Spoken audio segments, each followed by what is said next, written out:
Hello, welcome to another edition, an inspiring edition of Cracking the Rich Code, the podcast. I'm your host, John Verico, and once again, I am delighted to be here with some of the most amazing people on the planet who have been part of the Cracking the Rich Code book series.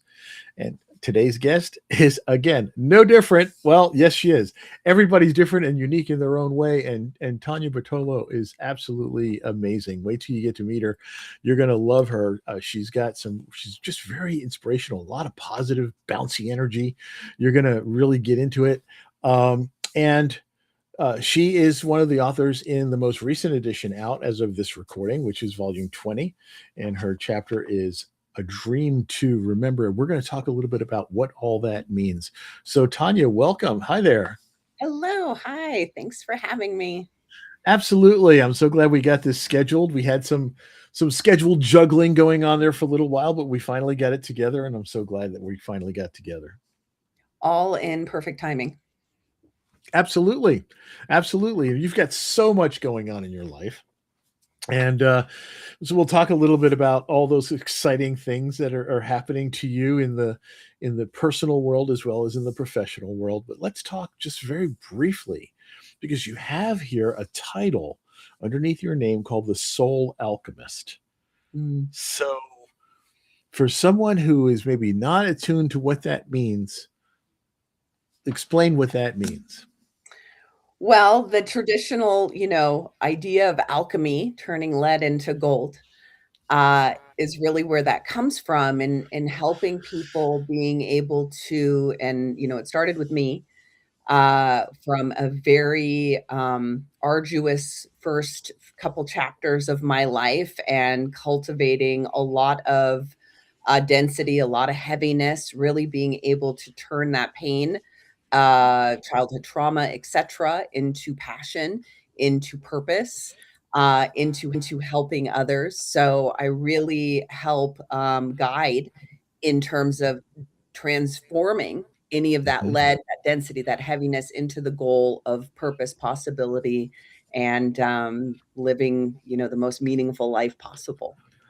I love it. I love it. And I know in your description, you're kind of a pattern breaker. You help people kind of break out of those things that hold us back and kind of keep us feeling like lead instead of like gold. How, tell us a little bit about that process, what that means too. Well, we're all kind of born like blank iPhones. And in the first 7 years of life, we download every app we're going to use. And some of those are very useful and very helpful, and others we wish they wouldn't have been downloaded in the first place. Yeah, I knew And where then you're going. exactly. And so then you go to remove it, uninstall it, and delete it, and yet there it comes back out of Mhm. nowhere, right? It's like, oh, I thought I deleted that thing. It's back. It's back. Why is it back? And so Malicious malware. exactly, exactly. So we're looking for the root of the root of the root of where this pattern came in. It could be, like I mentioned before, childhood trauma. It could be, being bullied. It could be, not having a strong cohesive family growing up, feeling like an outsider. It could, black sheep syndrome, whatever, right? Like we all have Mhm. our own stories. Yes. And, it's like if we learned how to drive a car one way and, we take a flight and we show up in London and we have to jump in a car and drive wide right away, our nervous systems are going to freak out. I don't know how to do this. How to drive on the other side of the road. Yeah, the wrong side of the road. I tease my friends over there. Yeah. Yeah, exactly. So when we're collapsing a pattern or trying to change something, it can feel that uncomfortable at first because we don't know how to do life in the way that we were that we became accustomed to it. And so we're asking our whole systems to say, nope, we're going to stop that train, we're going to turn it around and go the other direction. And a lot of times with change processes, it'll go great for the first month, first 2 months, and then a year goes by and we're right back to where we started off. Well, why? So we're looking at the root of the root of the root and helping to pull the weeds, so to speak, from that area so they don't grow back.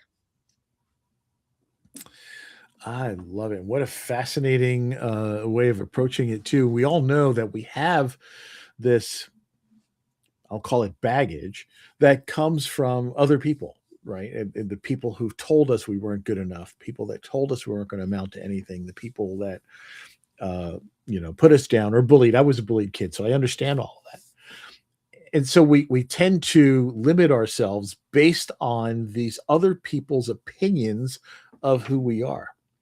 And so helping to break that out, and that whole imposter syndrome thing too, all of that happens, we do have a tendency to kind of go back into it over and over again. I know I run into that wall myself many, many times as I start to do things, or something really good happens, and then there's a little piece of me in the background that goes, I don't know about this. Yeah.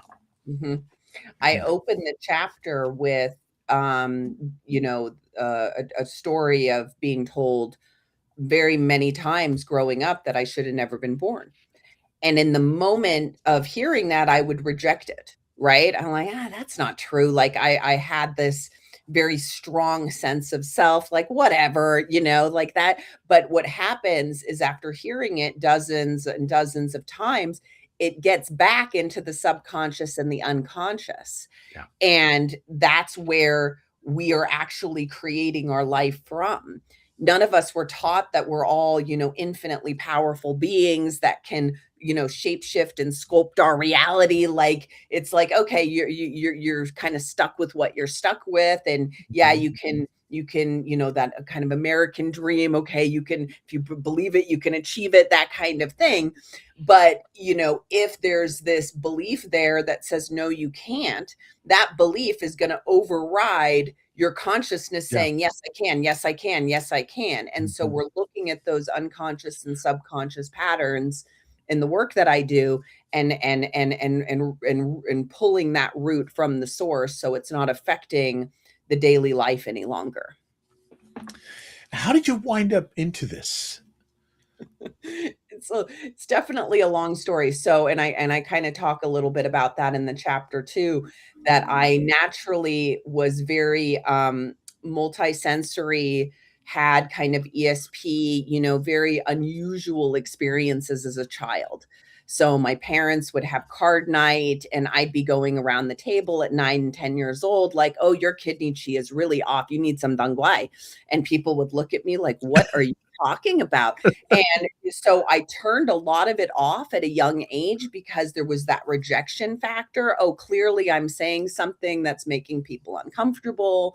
Clearly I'm not doing something, that I don't want to make anyone uncomfortable, that kind Right. of thing. And so years later, after my first divorce, I was back home at a pub with an old friend of mine, and I was in the back of it, going to my car in the parking lot, and this gentleman walks up to me, and he looks at me, and he's like, "Are you so and so's daughter?" I'm like, "Yeah," and he says, "I used to go to your parents' house for cards." And one day you came up to me and you spoke a message in my soul that has stayed with me my entire life. Thank you for changing Wow. my life. Thank you for I'm just so blown away that I get to tell you thank you. I hope you're using your gift. And at that time, I was a massage therapist full time. I had done some coaching training. So I do have a master's in coaching, but I wasn't using it. Mhm. And something in me just kind of said, "It's time." And so I went home from my vacation at home, right, back home away from home, and I just kinda sat, "Okay, how do I wanna do this? How do I wanna get out there?" Mhm. So I just started a Facebook channel called, I think Awakening or Activating the Witch Within, which was kind of a pun on the word witch, in the sense of, like just our original medicine and our, using herbs and the kind of taking the sting out of the word because there's still a sting to it. And I just went on a weekly show. I think those YouTubes are still up there, which is so funny. Uh, and, I would just talk and I started with a client or two here or there. Within 2 years, I had worked with hundreds of people in like 30 countries within like 2 years. I mean, it just Wow. took on a life of its own. I couldn't have even planned for it to take off the way that it did. And now I teach groups. I do a lot of group work. I do a lot of individual work in terms of, deep mentorship and shamanic, guiding. And it's just, there's never a boring day at the office. I can say that. You don't get to look up some of those old videos. It's pretty funny. Like, I haven't looked at them. I'm like, oh gosh. I know we all do that, right? When we think about our early work, like, oh wow, did I really do that? Did I say that? Yeah. Look at my hair then, yeah. Whatever. Yeah, exactly. Exactly. All that crazy stuff. That's amazing. So your chapter is called A Dream to Remember. Mm-hmm. And so where did that come from? I want to know. Well, I call myself a dream walker. So this is where you have different, like, there's kind of the regular subconscious kind of working themselves out dreams. Then you Mm-hmm. have more lucid dreams, and then you have things like being able to astral project, leave your body, see things that are going on in real time or in the future or in the past. And so those types of very visceral, I'll call them, awaking in a dream states, were experiences I've had since I was a child. So, for instance, I dreamt about all of 9/11 the night before it happened. So, when it was happening in real time the next day, it was like one full long deja vu all day long. And I was only 21 at the time, aging myself, but I had never experienced anything like that before, and it really threw me off. Why did I see something that I couldn't affect or change? Why? Like, and so it kind of, I kind of turned all the dreams off for a little while after that because it was so uncomfortable to have Oh, your it's gotta be reality. frightening, and not only frightening, but then, like I said, sitting there and being perplexed with, okay, so why was I shown this Yeah. if I couldn't do anything about it? Well, and I had had deja vu experiences like that before where I would dream an entire day in my sleep and then wake up and live the entire thing that I had dreamt the night before. So I had had those experiences, not totally quite all that often, but enough times to know, Mhm. okay, yeah, I need to pay attention tonight because this is going to be happening tomorrow. So I'd have some sort of sense about that. When I was in my mid 30s, was when I had one of the most profound dream walks where I woke up floating in the middle of space. And I had thought I died. So I woke up and I'm literally in the middle of space and I'm looking around 300. I'm like, I was like something out of a movie. You'd see and just being Right. awestruck. Yeah. I'm like, oh crap, I died. No, like my kids. And I'm like freaking out. And then I look down, I'm like, no, I'm all here. I'm breathing. And I reach my hands up and I'm in this kind of little pod type of, like, invisible. There was, I was in some sort of invisible pod that I could breathe in. And as soon as Mhm. I knew I was safe and I could take it in, I'm like, it mesmerized. I mean, it was the most, it was so, there's not even words. It was so viscerally awe-inspiring, just all-encompassing peace. I was by myself, but yet I felt one with everything. I mean, it was a pure experience of ecstatic oneness and joy. And then I would travel place to place the whole night.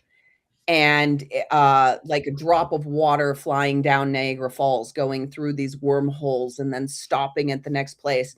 And I woke up from that experience completely changed. And, I started my business actually shortly thereafter. So that happened not that long after having that conversation with the gentleman back home. And, I just had the sense that if we all collectively were to experience that together, we would live in a new world, like, almost, Mhm. immediately. Like, it would just blows your perception of reality up. I was just going to say, what was that perceptual change for you? how special it is to be alive, how oh, how the just the how small we all are and how big we all are, that duality of, like each one and every one of us is as magnificent as a nebulae or a star or a planet, and just how precious life is. Yeah.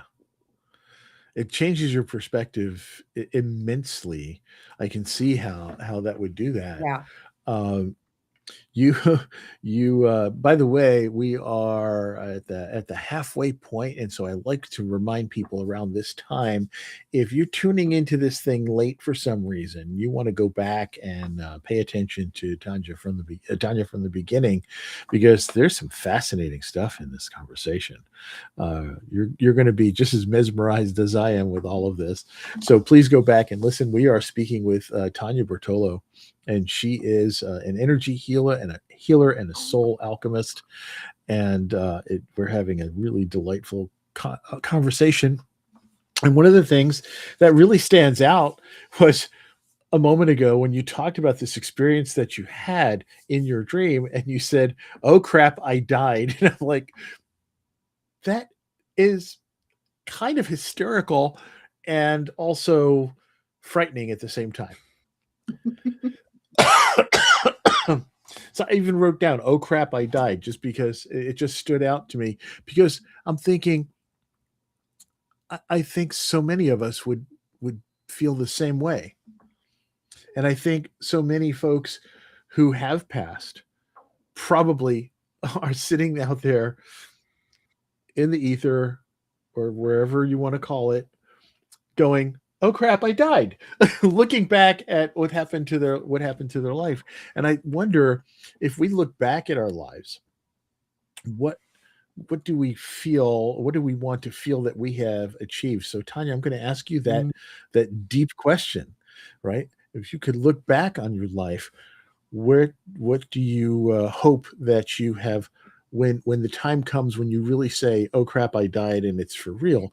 What do you want to have achieved by at the end of that? I'm gonna answer this I in didn't mean to take this so no, deep, but I no, just no, want to I'm do gonna that. answer it in 2 parts because I dreamt 60 years in one night's sleep once. So in these dream walks, I've had all sorts of very interesting experiences. We haven't talked about the dream that I wrote about in the chapter yet, but this seems relevant because I live day after day, week after week, month after month in this for at least 60 years in about a 6-hour stretch of sleep. And I woke up with 60 years of memories flooding into my brain at one Whoa, point. whoa. And when I had aged to the part where I was getting ready to transition and my hands were wrinkled and I was worn out and I was tired and it was more futuristic than it is today. So maybe, let's fast forward from where we are, maybe 50 years was kind of the vibe of where I was living. And I was really sad. And I had lived this very, purpose-filled, driven life. I had made a lot of change. I had made a lot of difference, and yet I put everyone first. Hmm. And when I woke up realizing, "Okay, yay, I'm still here." I went into this inquiry of what was that about, and it was the message I got was, "Well, are you gonna keep choosing the bleeding heart timeline?" To where the mission is so much more important than you. And you end up leaving feeling, you know, like you missed out on living because you were so focused on Mhm. doing the work that you Yeah. forgot to include yourself. Can you be equal to the mission? Wow. So to answer your question, when I do breathe out, for the final time, yay, I lived a life that I can be proud of internally, Yeah. not just externally. I love it. Yeah. I love it. As so many of us, especially who wind up in the coaching arena, coaches and mentors. We always want to do for others, and I know I get my personal reward watching, my clients transition and transform and all of that. And when I first retired from the day job and came into this realm and started doing this full time, I realized that I was filling every moment of my calendar. I left no time for myself or even my family. I just kept doing and doing and doing. And I came to a realization that busy is an acronym, which stands for basically underserving yourself. Mm, yes. And so, It's so this easy to slip into it. And you can slip into it without even realizing that that's what boom. you're slipping into. It's just, when I started doing this and I was building my website and I hosted a summit on my own and I did this and I did that, I was probably working 80 hours a week Yep. the first year or two that I got this Mhm. off the ground. And yes, I'm glad I did that because it definitely yielded amazing results. But I wasn't living for me. I was just like, okay, I got to do this. I got to do this. I got to do this. Yes. Mhm. And as I've grown as an entrepreneur, I have clearly seen the result of the more I take care of myself, the more fun I have, the more I just can unplug, the more results I do achieve. And again, that's that shifting the perspective because we're so used to that go, go, go mentality Right. that it's really challenged my own viewpoint of success, that as that inner well is filled up, you're giving from overflow versus trying to give from an empty tank, and you're just gonna keep getting that empty tank back. Oh, wow. Wow, that's deep, and I love it, and that is so, enlightening, and illuminating the way you said that, and I actually am taking notes while we're going, because it is so true. Um, Tanya, you had alluded to, the fact that there was a particular dream that you wrote about in the book. I have not read, volume 20 yet, so I'd like you to share a little bit about what you put in the book and what particularly you wanted people to get from this story.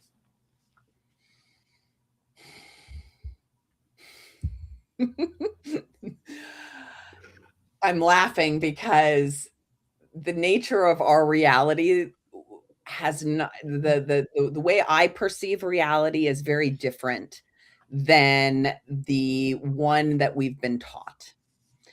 And I think the purpose of writing this was just to show that there is another perspective of the nature of this place that is beyond what we have been told. Mhm. um that we have access to a super consciousness, that we have access to what we can call the akashic or the hall of records, that we have access to that which is not physical. And I think my stories are a beautiful representation of how that can show up in real time. When I have a dream walk, I am usually shown something very tangible, either right away or at some point in the future that points back and says, "Yes, you were here. Yes, this Right. happened. Yes, this is really real." And when you can start to kind of see that The Matrix, the movie, was a docudrama versus just some sci-fi novel, it's kind of peering into that world of there's more here than we've been taught or told. And, Mhm. we trust Wi-Fi because we're having this conversation right now on it, right? We can't see it, but we can see the tangible result of it working on our screen. We can Exactly. Yeah. hear the radio waves when we're in the car. So there's that tangible component of, okay, yes, I can hear this. Mhm. And so it's kind of shining the light on how we are all those receivers and those antennas, vibrationally speaking, as electromagnetic beings. And we can start to use those skills even if we weren't taught at any age because we all have them.